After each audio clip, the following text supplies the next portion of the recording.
जगन्नाथपुरी की रथ यात्रा की देशवासियों को, यूट्यूब परिवार को बहुत बहुत शुभकामनाएं। 5 मिनट स्टोरी सुनाती हूँ जिसे सुनकर शायद आंखों में आंसू हो जाएं अगर आप भावुक हैं। आपको पता है ये रथ यात्रा निकलने से पहले भगवान को शाही स्नान कराया जाता है। जब ये स्नान भगवान को कराया जाता है तो भगवान जगन्नाथपुरी बीमार पड़ जाते हैं और पड़ने के बाद 15 दिन के लिए मंदिर के पट बंद कर दिए जाते हैं। मंदिर में भगवान किसी से नहीं मिलते क्योंकि भगवान को फीवर हो जाता है और बाकायदा डॉक्टर चेक करने आता है। भगवान को बुखार होता है, भगवान को दवाई और मेडिसिन के रूप में काढ़ा दिया जाता है और दलिए का भोग लगाया जाता है, फलों का रस दिया जाता है। इन 15 दिन भगवान खाना नहीं खाते।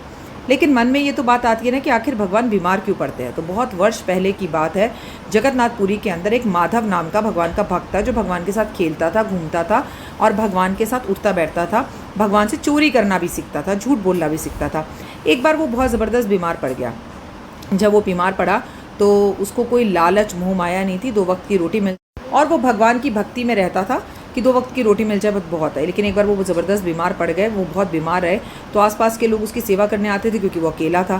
तो वो कहता मेरी सेवा करने मत आओ, मेरी सेवा करने स्वयं जगन्नाथपुरी भगवान आएंगे, वो मेरी रक्षा कर लेंगे। तो भगवान ने उसे बहुत बीमार देखा तो भगवान एक साधारण रूप धारण कर आए, उसकी सेवा करने लगे।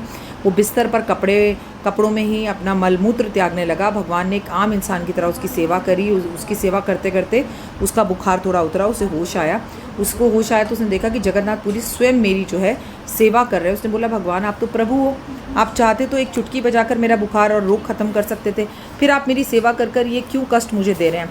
तो भगवान ने मुस्कुराकर बोला कि मैं तुम्हारी सेवा तो कर रहा हूँ, वो ज़्यादा बेहतर है क्योंकि तुम्हें जो कष्ट भोगने हैं वो तो तुम्हें भोगने पड़ेंगे। लेकिन अगर इस रोग कष्ट से मैं तुम्हें बचा दूंगा तो तुम्हें अगला जन्म लेना पड़ेगा, अपने जो कर्म है वो तुम्हें काटने पड़ेंगे।